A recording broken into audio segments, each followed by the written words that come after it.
आपको जानकर आश्चर्य होगा कि भारतीय विवाह उद्योग 10 लाख करोड़ तक पहुंच चुका है। और दूसरा आश्चर्य यह भी होगा कि हम शिक्षा पर उतना पैसा नहीं खर्च कर रहे हैं जितना विवाहों पर, शादी में कर रहे हैं। कितना होता है? 10 लाख करोड़ रुपया, जो खाद्य और किराना जो बाजार है ना, उसके बाद दूसरे नंबर पर यह आता है। एक रिपोर्ट में बताया गया कि आम हिंदुस्तानी शिक्षा की तुलना में शादी समारोह पर 2 गुना खर्च करता है। भारत में सालाना 80 लाख से 1 करोड़ शादियां होती हैं, जबकि चीन में 70 से 80 लाख और अमेरिका में 20 से 25 लाख शादियां होती हैं। एक रिपोर्ट में और यह कहा गया कि भारतीय विवाह उद्योग अमेरिका के उद्योग के आकार का लगभग 2 गुना है। हालांकि चीन 170 अरब अमेरिकी डॉलर में वहां शादियां हो जाती हैं, मतलब छोटा है। एक और रिपोर्ट है कि भारत में खपत श्रेणी में शादियों का दूसरा स्थान है। भारत में शादियां अब भव्य तरीके से होने लगी हैं। इसमें कई तरह के समारोह शामिल हो चुके हैं और खर्च भी कईयों तरह का बढ़ चुका है। इसमें आभूषण और परिधान जैसी श्रेणियों में खपत बहुत बढ़ी है।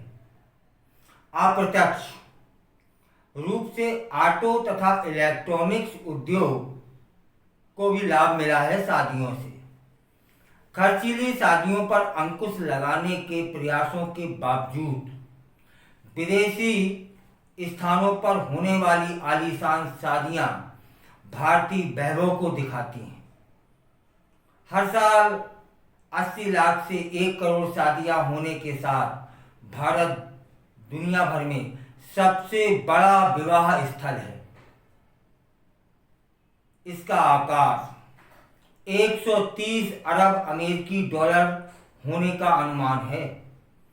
भारतीय शादी कई दिनों तक चलती है और साधारण से लेकर बेहद भव्य तरीके से होने लगी हैं।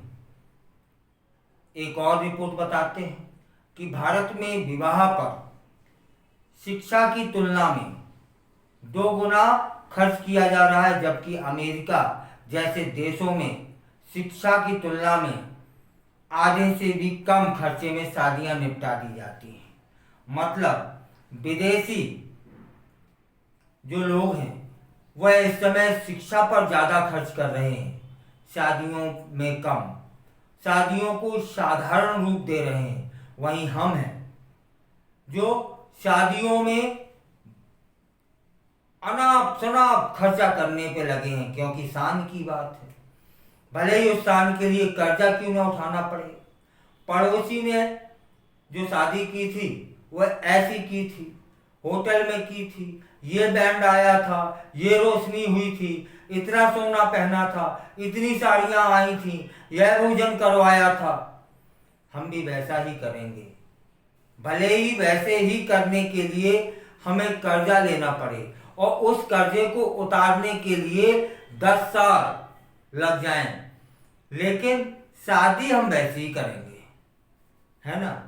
जबकि होना क्या चाहिए कि यदि कर्जा भी लेना पड़े तो शिक्षा के लिए लिया जाए, बच्चों की पढ़ाई के लिए लिया जाए।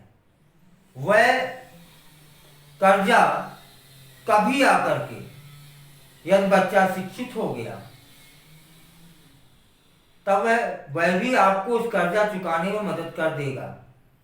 लेकिन जो आपने अपनी झूठी शान बनाने के लिए ये लाखों रुपयों का कर्जा ले लिया है शादी समारोह में खर्च करने के लिए, वह न चुकेगा। ताउम्र उस कर्जे को चुकाने की चिंता में गुजर जाएगी।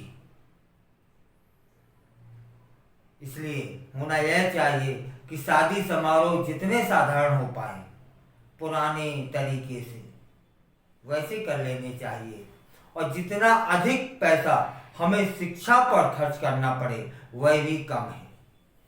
शिक्षा पर किया गया खर्च एक दिन लौट कर जरूर आता है और इन फिजूली खर्चों में जो आपने किया है वह आपको कर्जदार बना देता है।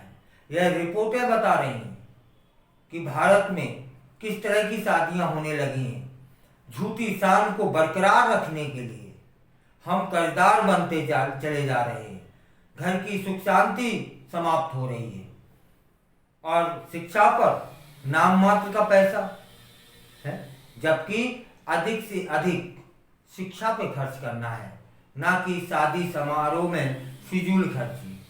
शादी करना नितांत आवश्यक है, सनातनी परंपरा का एक हिस्सा है, तब साधारण सिंपल तरीके से हो जाए, ना कि यह सब जो अभी देखने को मिल रहा है